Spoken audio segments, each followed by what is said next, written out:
जय हिंद दोस्तों। तो प्लेटफॉर्म के सेट नंबर 3 में आप सबों का फिर से स्वागत है। तो फिर चलते क्वेश्चन नंबर 1 की ओर बढ़ते हैं। क्वेश्चन नंबर 1 में क्या पूछा गया है। भारतीय पैरा एथलीटों ने चीन के हांगझू में आयोजित एशियाई पैरा खेलों में कुल कितने स्वर्ण पदक जीतकर इतिहास रच दिया। स्वर्ण पदक की बात की गई है इसमें। कुल कितने स्वर्ण पदक जीता, तो 29 स्वर्ण पदक इसने जीता था। और उसके बाद बोला गया भारतीय मूल की किस लेखिका को ब्रिटिश एकेडमी बुक प्राइज 2023 प्रदान किया गया है।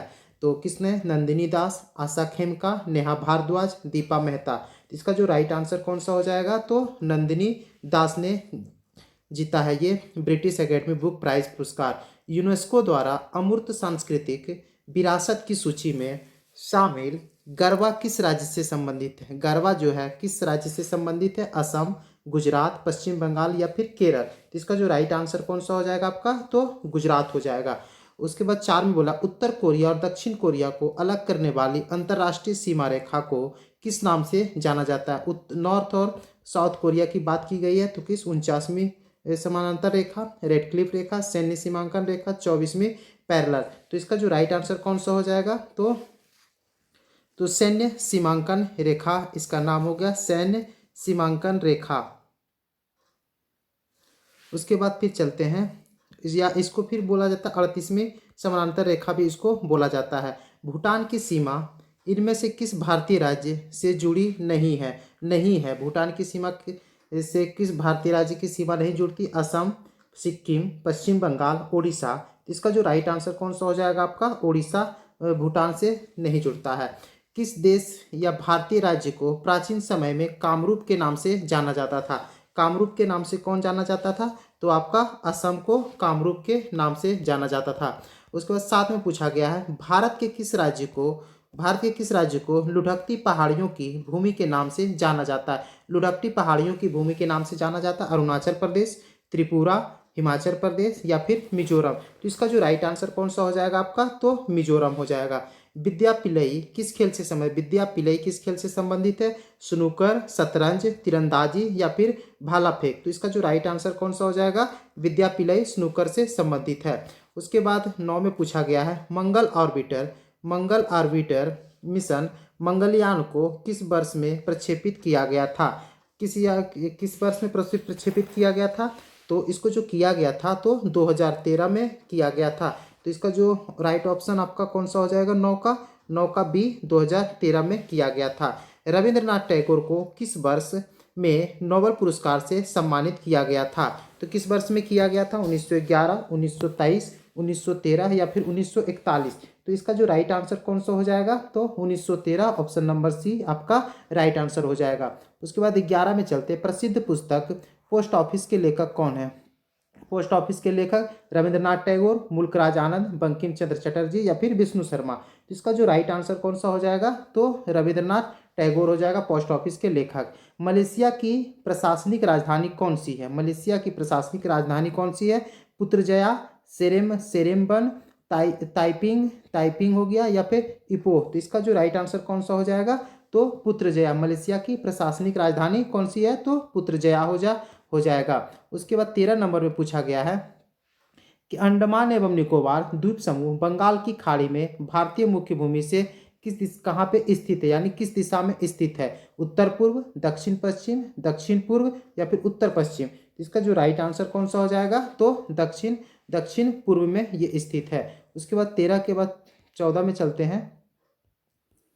14 में पूछा गया है कि किस राज्य ने बसों में महिलाओं को मुफ्त यात्रा प्रदान करने के उद्देश्य से महालक्ष्मी योजना लागू की है। तमिलनाडु, तेलंगाना, केरल या फिर ओडिशा। इसका कौन सा हो जाएगा, तो तेलंगाना ने ये लागू किया है। उसके बाद 15 में पूछा गया केंद्रीय प्रत्यक्ष अप्रत्यक्ष कर सीमा शुल्क बोर्ड ने भारत और किस देश के बीच electronic origin data exchange system launch किया है। तो किसने किया है, तो केंद्रीय अप्रत्यक्ष कर और सीमा शुल्क बोर्ड ने भारत और किस देश के बीच electronic origin data exchange system launch किया है। तो जापान, कोरिया, संयुक्त अरब अमीरात या फिर मिस्र। तो इसका जो राइट आंसर कौन सा हो जाएगा, तो आपका कोरिया आपका राइट आंसर हो जाएगा। उसके बाद जो भी इसमें दिया हुआ है मैथ और रीजनिंग दिया हुआ है, तो आप सबको पता है कि मैथ और रीजनिंग का डिस्कशन हम लोग नहीं करते यहाँ, तो सिर्फ जीके जीएस की बात करते हैं। तो इसमें चलते हैं 31 नंबर में क्वेश्चन पूछा गया है। 31 नंबर की बात करें तो मिस वर्ल्ड प्रतियोगिता 2023 किस देश में आयोजित किया गया? 2023 का मिस वर्ल्ड प्रतियोगिता भारत, ब्राजील, संयुक्त राज्य अमेरिका, संयुक्त अरब अमीरात। तो इसका जो राइट आंसर कौन सा हो जाएगा? तो राइट आंसर जो हो जाएगा आपका भारत, आपका राइट आंसर हो जाएगा। उसके बाद पूछा गया वह हड़प्पा कालीन नगर जिसका प्रतिनिधित्व लोथल का पुरातत्व स्थल करता है किस नदी तट पर स्थित है? लोथल जो है किस नदी के तट पर स्थित है? तो नर्मदा नदी, माही नदी, गंगा नदी या फिर भोगवा नदी। तो इसका जो राइट आंसर कौन सा हो जाएगा आपका? भोगवा नदी आपका राइट आंसर हो जाएगा। 33 में चलते। 33 में पूछा गया भारतीय राष्ट्रीय कांग्रेस ने पहला असहयोग आंदोलन किस वर्ष शुरू किया था? पहला असहयोग आंदोलन किस वर्ष शुरू किया था? 1917, 1918, 1920, 1928। तो इसका जो राइट आंसर कौन सा हो जाएगा? तो आपका 1920 में किया गया था। फिर बोला गया महात्मा गांधी जब द्वितीय गोलमेज सम्मेलन सभा में भाग लेने लंदन गए थे तो कहाँ ठहरे थे? तो कहाँ, उस जगह का नाम बताया जहाँ पे वो ठहरे थे। Kingsley Hall, Saint James Palace, India Hall या व्हाइट हाउस में। तो इसका जो राइट आंसर कौन सा हो जाएगा? तो किंग्सले हॉल में ये ठहरे थे। जो पहला जो हुआ था कब हुआ था? 12 नवंबर 1930 से 19 जनवरी 1931 तक हुआ था। और द्वितीय गोलमेज सम्मेलन कब हुआ था? तो 1931 1 दिसंबर 1931 को संपन्न हो गया था। उसके बाद 35 में पूछा गया आज़ाद हिंद फौज दिवस किस तिथि को मनाया गया था? आज़ाद हिंद फौज दिवस किस तिथि को मनाया गया था? 11 नवंबर 1945, 12 नवंबर 1945, 5 नवंबर 1945 या फिर 10 नवंबर 1945। तो इसका जो राइट आंसर कौन सा हो जाएगा आपका? तो बी आंसर हो जाएगा। तो 12 नवंबर 1945 को ये मनाया गया था। उसके बाद बोला गया निम्नलिखित में से नृत्य का शास्त्रीय रूप कौन सा है? शास्त्रीय नृत्य की बात की मणिपुरी, मयूरभंज का छाऊ, भांगड़ा या फिर चांग। तो इसका जो राइट आंसर कौन सा हो जाएगा? तो मणिपुरी आपका राइट आंसर हो जाएगा। उसके बाद 36 के बाद 37 की ओर बढ़ते हैं। 37 में पूछा गया है किस भारतीय राज्य में सामाजिक उत्सव छपार मेला आयोजित किया गया है? छपार मेला कहाँ? तो उड़ीसा, गुजरात, बिहार या फिर पंजाब। तो इसका जो राइट आंसर हो जाएगा आपका पंजाब में ये मनाया गया था। पश्चिमी तटीय मैदान के विभाजन के संदर्भ में निम्नलिखित में से कौन सा युग्म सुमेलित नहीं है? पश्चिमी तटीय मैदान की बात की गई है महाराष्ट्र कोंकण तट, केरल कोरोमंडल तट, और उसके बाद गुजरात काठियावाड़ी तट और कर्नाटक मंगलोर तट। कौन सा सुमेलित नहीं है? तो इसका जो राइट आंसर आपका ऑप्शन नंबर बी हो गया, केरल कोरोमंडल तट आपका सुमेलित नहीं है। तो उसके बाद चलते हैं अगला क्वेश्चन नंबर जो 39 में पूछा गया है भारत में पहले कपड़ा मिल कहाँ संचालित हुई थी? पहली कपड़ा मिल कहाँ संचालित हुई थी? सूरत, कलकत्ता, अहमदाबाद या फिर बॉम्बे। तो इसका जो राइट आंसर कौन सा हो जाएगा आपका? ऑप्शन नंबर डी, तो बॉम्बे में हुआ था। निम्नलिखित समस्याओं में से कौन सी समस्याएं भारतीय अर्थव्यवस्था से निरंतर रूप से जुड़ी हुई है? तो कौन सी निरंतर रूप से जुड़ी है? मुद्रास्फीति, राजकोषीय घाटा, चालू खाता घाटा, उपरोक्त में से सभी। इसका जो राइट आंसर कौन सा हो जाएगा? तो भारतीय अर्थव्यवस्था से सभी समस्याएं जुड़ी हुई है, इसलिए उपरोक्त में से सभी आपका राइट आंसर हो जाएगा। 41 में पूछा गया है 41 निम्न में से किसे म्यूनिख समझौता में शामिल नहीं किया गया था? किसे म्यूनिख समझौता में शामिल नहीं किया गया था? तो ये आपका जर्मनी, इटली, फ्रांस या फिर रूस। तो इसका जो राइट आंसर कौन सा हो जाएगा? तो रूस को शामिल नहीं किया गया था।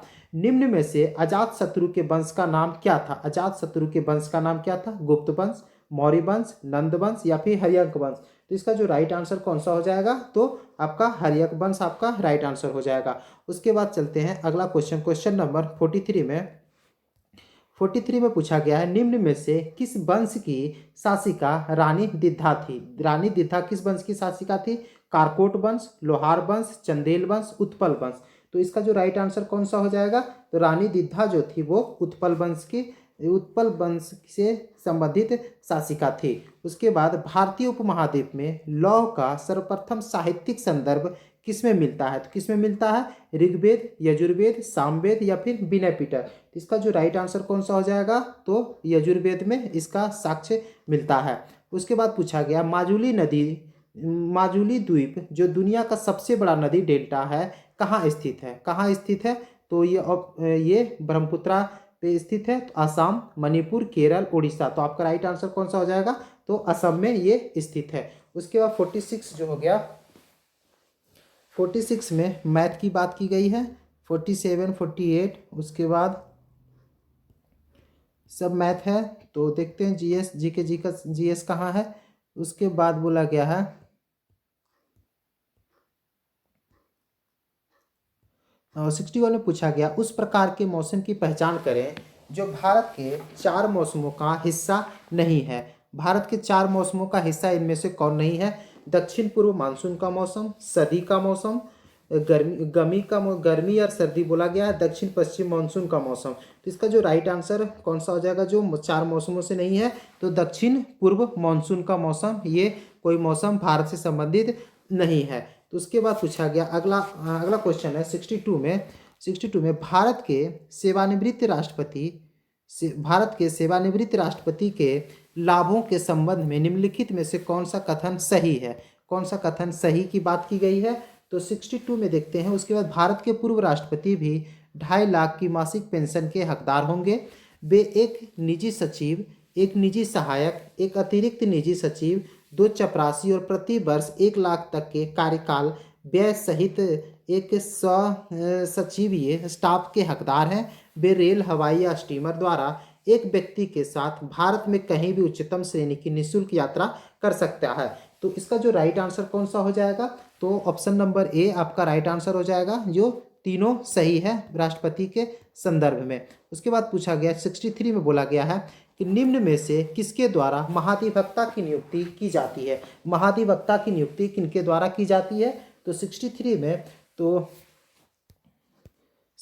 महाधिवक्ता की नियुक्ति जो होता है कौन से करते हैं? तो राज्यपाल करते हैं। कौन से अनुच्छेद के तहत? तो 165 के तहत राज्यपाल जो है महाधिवक्ता की नियुक्ति करते हैं। संविधान प्रारूप समिति के समक्ष प्रस्तावना का प्रस्ताव किसने रखा था? संविधान प्रारूप समिति के समक्ष प्रस्तावना का प्रस्ताव किसने रखा था? जवाहरलाल नेहरू, भीमराव अंबेडकर, BN राव, महात्मा गांधी। तो इसका जो राइट आंसर है किसने रखा था? तो जवाहरलाल नेहरू ने रखा था। उसके बाद 65 में पूछा गया बिहार सोशलिस्ट पार्टी का गठन कब हुआ था? बिहार सोशलिस्ट पार्टी का गठन कब हुआ था? 1931, 1939, 1934, 1930। तो इसका जो राइट आंसर कब हुआ था? तो मार्च 1931 में हुआ था। उसके बाद पूछा गया है पाकिस्तान की पहली महिला प्रधानमंत्री कौन थी? तो बनर्जी भुट्टो, शेख हसीना वाजिद, हिना रब्बानी खां, इनमें से कोई नहीं। तो इसका जो राइट आंसर हो जाएगा कौन थे? तो बनर्जी भुट्टो पाकिस्तान की प्रथम महिला प्रधानमंत्री थी। उसके बाद 67 में म्यांमार की बात की गई है, जिसको बर्मा के नाम से भी जाना जाता था। तो म्यांमार कब आज़ाद हुआ था? 17 जून 1944, 4 जनवरी 1948, 17 अगस्त 1945, 17 अप्रैल 1946। तो इसका जो राइट आंसर कौन सा हो जाएगा? तो 4 जनवरी 1948 को आज़ाद हुआ था। रूस की मुद्रा का नाम क्या है? रूस की जो मुद्रा है वो क्या है? यूरो, रियाल, रूबल, इनमें से कोई नहीं। इसका जो राइट आंसर हो जाएगा तो रूस की मुद्रा कौन सी है? तो आपकी रूबल होती है। उसके बाद हिंदी किस लिपि में लिखी जाती है? हिंदी जो भाषा है वो किस लिपि में लिखी जाती है?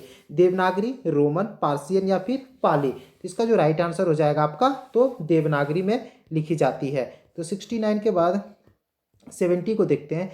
किस पंचवर्षीय योजना के समय भारत में पंचायती राज व्यवस्था को प्रथम बार लाया गया था? किस पंचवर्षीय योजना के तहत भारत में पंचायती राज व्यवस्था आया था?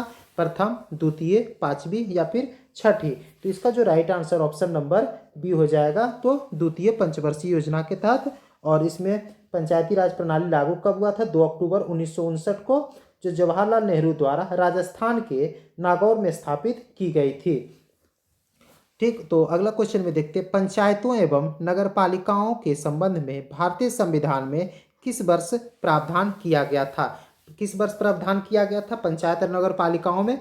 तो 1991, 1995, 2000, 1993। तो इसका जो राइट आंसर कौन सा हो जाएगा? तो 1993 में प्रावधान किया गया था। उसके बाद 72 में पूछा गया है पंचायती राज व्यवस्था का मूल उद्देश्य क्या सुनिश्चित करना है? पंचायती राज व्यवस्था का मूल उद्देश्य क्या सुनिश्चित करना है? विकास में जनभागीदारी, राजनीतिक जवाबदेही, लोकतांत्रिक विकेंद्रीकरण, वित्तीय संग्रहण, फाइनेंशियल मोबिलाइजेशन। तो सही कूट की बात की गई है, तो इसमें राइट आंसर कौन सा हो जाएगा? तो 1, 2, 3 विकास में जनभागीदारी, ये भी सही है। तो आपका 1, 2, 3 आपका राइट आंसर हो जाएगा। और चौथा जो है वित्तीय संग्रहण, फाइनेंशियल मोबिलाइजेशन की बात इसमें नहीं होती है। उसके बाद बोला गया है 73 में देश में सर्वाधिक समृद्धि दर प्राप्त की गई थी। कब सबसे ज़्यादा प्राप्ति हुई थी? 8वीं योजना, 10वीं, 9वीं या फिर 7वीं? इसका जो राइट आंसर कौन सा हो जाएगा? तो 73 का बी 10वीं योजना में पारित की गई थी। तो 10वीं में सबसे ज़्यादा कितना हुआ था? तो 7.6% इसमें हासिल हुआ था। उसके बाद पूछा गया 5वीं पंचवर्षीय योजना का मूल उद्देश्य क्या था? मूल उद्देश्य क्या था? गरीबी हटाओ, सार्वजनिक वितरण प्रणाली में सुधार, समावेशी विकास, अपवर्णी विकास। तो 74 का जो राइट आंसर हो जाएगा तो गरीबी हटाओ की बात की गई थी इसमें। उसके बाद 75 की बात करें, 75 में पूछा गया है प्रधानमंत्री जनधन योजना के संदर्भ में निम्नलिखित कथनों पर विचार कीजिए। ठीक, इसमें बोला गया इसे वर्ष 2014 में शुरू किया गया। ठीक, इसके अंतर्गत लोगों को बैंक खाता खोलने के प्रोत्साहित किया जाता है। इसका उद्देश्य बचत को बढ़ावा देने के साथ सरकारी योजनाओं के अंतर्गत मिलने वाले लाभों तथा आर्थिक सहायता को सीधे खाताधारियों के को हस्तांतरित करना है। इसमें कौन सत्य की बात की गई है? तो 75 का जो है ऑप्शन नंबर डी आपका राइट आंसर सही होगा। तो इसमें सभी सही की बात की गई है। उसके बाद 76 में नीचे 4 शब्द दिए गए हैं जिनमें एक संदर्भ में एक समान, उनमें से असंगत असंगत की सब रीजनिंग की बात की गई है। उसके बाद चलते हैं सब रीजनिंग है दोस्तों। तो दोस्तों ज़रूर हमारे वीडियो को आप शेयर करें, सपोर्ट करें। तो कम से कम इसको 100 व्यूज और 20 लाइक्स तो बनता है दोस्तों। तो अपने दोस्तों के साथ ज़रूर इसको शेयर करें। और देखते हैं इसमें कहाँ क्वेश्चन जीके जीएस का दिया हुआ है। तो इसे बोला गया है 92 में है कि निम्नलिखित में से किसने मिल्खा सिंह को फ्लाइंग सिख का खिताब दिया था? फ्लाइंग सिख का खिताब मिल्खा सिंह को किसने दिया था? जनरल याह्या खान ने, जवाहरलाल नेहरू, लाल बहादुर शास्त्री, जनरल अयूब खान ने। तो इसका जो राइट आंसर हो जाएगा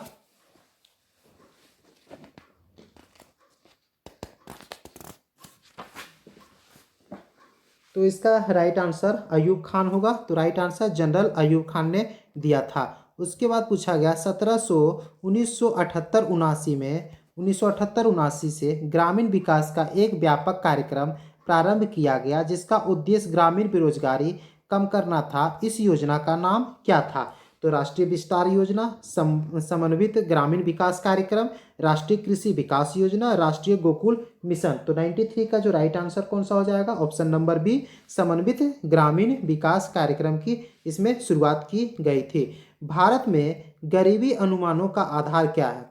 गरीबी, लोग गरीब हैं, इसका आधार क्या होता है? प्रति व्यक्ति आय, प्रति व्यक्ति व्यय, परिवार का उपयोग, व्यय उपयुक्त में से कोई नहीं। तो इसका जो राइट आंसर कौन सा हो जाता है? तो परिवार का उपयोग व्यय, जो वो कितना खर्च कर सकता है उस हिसाब से गरीबी का अनुमान लगाया जाता है। भारत की किस पंचवर्षीय योजना के अंतर्गत समाजवादी सिद्धांतों को अपनाया गया था? किस पंचवर्षीय योजना के अंतर्गत समाजवादी सिद्धांतों को अपनाया गया था? तो प्रथम, द्वितीय, तृतीय या फिर चतुर्थ? तो इसका जो राइट आंसर कब था? तो द्वितीय पंचवर्षीय योजना के अंतर्गत इसको अपनाया गया था। उसके बाद बोला किस ताप पर जल का घनत्व अधिकतम होता है? जल का घनत्व सबसे ज़्यादा किस पे होता है?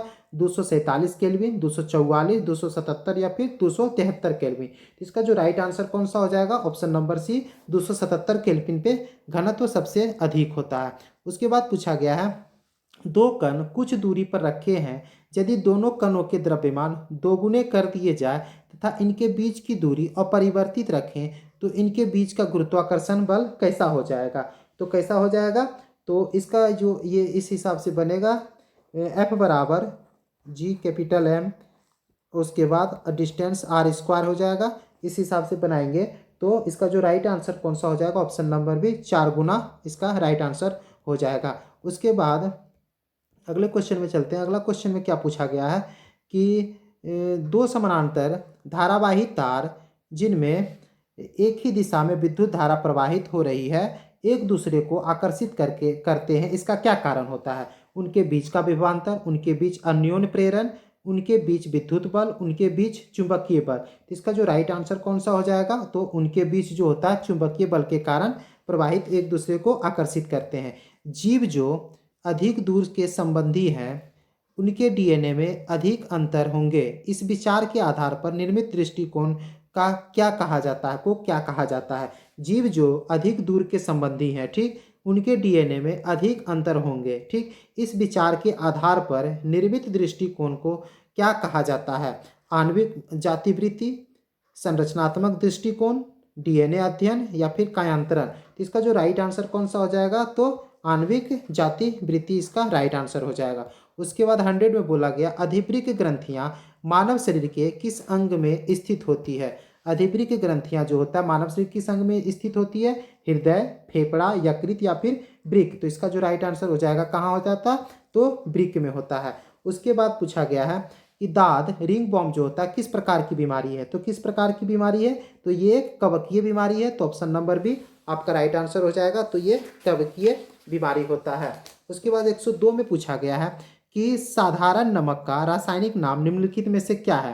Calcium carbonate, sodium carbonate, sodium chloride, इनमें से कोई नहीं। तो इसका जो राइट आंसर कौन सा हो जाएगा 102 का, तो सोडियम क्लोराइड हो जाता है, NaCl हो जाएगा, आपका राइट आंसर हो जाएगा। उसके बाद 103 में पूछा गया चंद्रमा के पृष्ठ के निकट मुक्त रूप से गिरते विभिन्न द्रव्यमानों के दो पिंड में क्या होता है कि वेग किसी भी क्षण समान होंगे, के विभिन्न त्वरण होंगे, पर समान परिणाम में बल कार्य करेंगे, कि जड़त्वों के परिवर्तन हो जाएंगे। तो इसका जो राइट आंसर कौन सा हो जाएगा, तो द्रव्यमानों के दो पिंडों के वेग किसी भी क्षण समान हो सकते हैं। उसके बाद चलते हैं 104 में धारावाहक तार कैसा होता है। धारावाहक तार कैसा होता है, तो धनात्मक आवेशित होता है, ऋणात्मक आवेशित, न्यूट्रल, धारा की शक्ति के आधार पर आवेशित होता है। तो इसका जो राइट आंसर कौन सा हो जाता है, तो धारावाहक तार जो होता है वो न्यूट्रल होता है। तो कैसा होता है वो, तो न्यूट्रल होता है। 104 के बाद 105 की बात करें। 105 में यौन संचारित रोग के संबंध में निम्नलिखित में से कौन सा विकल्प सही है। इसमें सही की बात की है, कौन सा विकल्प सही है, तो देखते हैं। यौन संचारित रोग किसी संक्रमित व्यक्ति से किसी असंक्रमित व्यक्ति में यौन संपर्क के माध्यम से संचारित होने वाला संक्रमण है। HIV, HPV और हेपेटाइटिस बी विषाणु STD के लिए जिम्मेदार है। तो 105 में जो बोला गया है तो कौन सा सही है, तो इसमें देखते हैं। तो इसका जो सही जो है कथन ए और बी दोनों आपका सही है। तो उसके बाद चलते हैं 106 रीजनिंग की बात की गई है इसमें। उसके बाद फिर देखते हैं और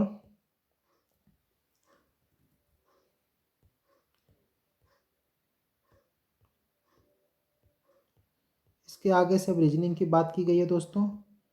तो आप इसको खुद एक बार वीडियो पॉज करके आप एक बार खुद से ट्राई कर लेंगे। और अगर आपको PDF की ज़रूरत पड़े तो हमें आप ज़रूर कमेंट्स करके बताएं, तो हम टेलीग्राम में इसे डाल देंगे। तो उसके बाद 121 में पूछा गया है कि आप उस प्रकार की औषधि को क्या कहते हैं जो प्राकृतिक संदेशवाहक की नकल करके ग्राही को सक्रिय कर देता है। विरोधी कहते हैं, प्रति अवसाधक कहते हैं, अवसाधक कहते हैं या फिर एगोनिस्ट कहते हैं। तो इसको क्या कहते हैं, तो एगोनिस्ट कहते हैं। 121 के बाद 122 की बात करते हैं। अस्पार या मिर्गी से शरीर का कौन सा अंग प्रभावित होता है। तो कौन सा अंग प्रभावित होता है, तो ऑब्वियस सी बात मिर्गी जब आती है तो शरीर का जो है मस्तिष्क प्रभावित होता है। उसके बाद बोला गया है कि डीएनए के एकल क्षारक युग्म के परिवर्तन को हम क्या कहते हैं। बिंदु उत्परिवर्तन, फ्रेम शिफ्ट उत्परिवर्तन, बकवास उत्परिवर्तन या विलोमन उत्परिवर्तन। तो इसका जो राइट आंसर हो जाएगा कौन सा, तो बकवास उत्परिवर्तन इसका राइट आंसर हो जाएगा। इनमें से किस तत्व का घनत्व अधिकतम होता है। किस तत्व का अधिकतम होता है, प्लेटिनम, पारा, ऑस्मियम या फिर लेड। तो इसका जो राइट आंसर कौन सा हो जाएगा, तो ऑस्मियम का अधिकतम घनत्व होता है। उसके बाद निम्नलिखित में से कौन सा 1897 में खोजा गया पहला बी विटामिन था। फोलेट था, राइबोफ्लेविन था, बायोटिन या फिर थायमिन। तो इसका जो राइट आंसर कौन था, तो थायमिन इसका राइट आंसर हो जाएगा। तो उसके बाद बोला गया 126 में कौन सा कोशिका अंगक कोशिका के अंदर विषैले पदार्थ एवं औषधि को आविष रहित करने में मुख्य भूमिका निभाती है। कौन निभाती है? गोल्जी उपकरण, लाइसोसोम, चिकनी अंतर्द्रव्यीय जालिका या फिर रसधानी। इसका जो राइट आंसर कौन सा हो जाएगा? चिकनी अंतर्द्रव्यीय जालिका राइट आंसर हो जाएगा। यदि कोई विलयन नीले रंग के लिटमस पेपर को लाल रंग में बदल देता है तो इस विलयन का पीएच कितना होगा? तो कितना हो जाएगा? तो ऑब्वियस सी बात, इसके जो 7 से कम हो जाएगा, 7 से कम हो जाएगा, तो ऑप्शन नंबर डी आपका राइट आंसर हो जाएगा। उसके बाद वंशागति नियम की खोज किसने की थी? वंशागति नियम की खोज चार्ल्स डार्विन, ह्यूगो डोब्रिज, आर्की वाल्ड गेरोड, ग्रेगर मेंडल। तो इसका जो राइट आंसर किसने वंशागति का नियम ग्रेगर मेंडल ने किया था। किस हार्मोन के स्राव के कारण हृदय की धड़कन, श्वसन दर एक साथ वृद्धि होती है? किसमें होता है? Adrenaline, serotonin, thyroxine, estrogen. तो इसका जो राइट आंसर कौन सा हो जाएगा? तो एड्रेनालाइन आपका राइट आंसर हो जाएगा। उसके बाद 130 में देखते हैं निम्नलिखित में से कौन सा पदार्थ ऊर्ध्वपातन की क्रिया से गुजरता ऊर्ध्वपातन की क्रिया से कौन सा पदार्थ इसमें गुजरता है? Nitrogen, sucrose, iodine, calcium. तो इसका जो राइट आंसर कौन सा हो जाएगा? तो आयोडीन आपका राइट आंसर हो जाएगा। मानवों में जैव प्रक्रियाओं का नियंत्रण और नियमन कैसे होता है? जनन और अंतःस्रावी तंत्रों से, श्वसन और तंत्रिका तंत्रों से, अंतःस्रावी और पाचन तंत्रों से, तंत्रिका और अंतःस्रावी तंत्रों से। तो इसमें किस में होता है? तो तंत्रिका और अंतःस्रावी तंत्रों से होता है। ऑप्शन नंबर डी आपका राइट आंसर हो जाएगा। अन्योन प्रेरकत्व का मात्रक क्या है? अन्योन प्रेरकत्व का मात्रक क्या है? तो इसका जो मात्रक हो जाएगा आपका हेनरी हो जाएगा। उसके बाद करता है निम्न प्रजातियों में किसमें एक परमाणु की ऑक्सीकरण संख्या +6 है? तो इसको आप देखेंगे एक बार सॉल्व करके, इसका जो राइट आंसर हो जाएगा ऑप्शन नंबर डी आपका राइट आंसर हो जाएगा। उसके बाद 133 के बाद 134 में देखते हैं। 134 में बोला गया है समुद्री तट के सहारे कोहरे के निर्माण का क्या कारण है? कोहरे के निर्माण का क्या कारण है? तो इसका जो राइट आंसर आपका तो अभिवहन आपका राइट आंसर हो जाएगा। उसके बाद 35 में देखते हैं। 35 में क्या पूछा गया? कौन सा कथन गलत है? ट्रोजन यूजर के संपर्क से फैलता है, जैसे ईमेल और अटैचमेंट खोलना या इंटरनेट से फाइल डाउनलोड करना और निष्पादित करना। ट्रोजन एक वैध सॉफ्टवेयर की तरह दिखता है।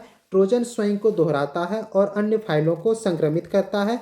कुछ ट्रोजन सिस्टम में दुर्भावनापूर्ण उपयोगकर्ता पहुंच देने के लिए बैकडोर बनाते हैं। तो इसमें कौन सी गलत की बात की गई है? तो इसका जो गलत जो है, इसमें ट्रोजन जो है स्वयं को दोहराता और अन्य फाइलों को संक्रमित करता है, यही आपका गलत आंसर है। उसके बाद 137 इसके बाद देखते हैं सब रीजनिंग की बात की गई है दोस्तों। तो कैसा लगा आपको ये डिस्कशन? ज़रूर आप कमेंट्स करके बताएंगे और दोस्तों के साथ शेयर जरूर करेंगे।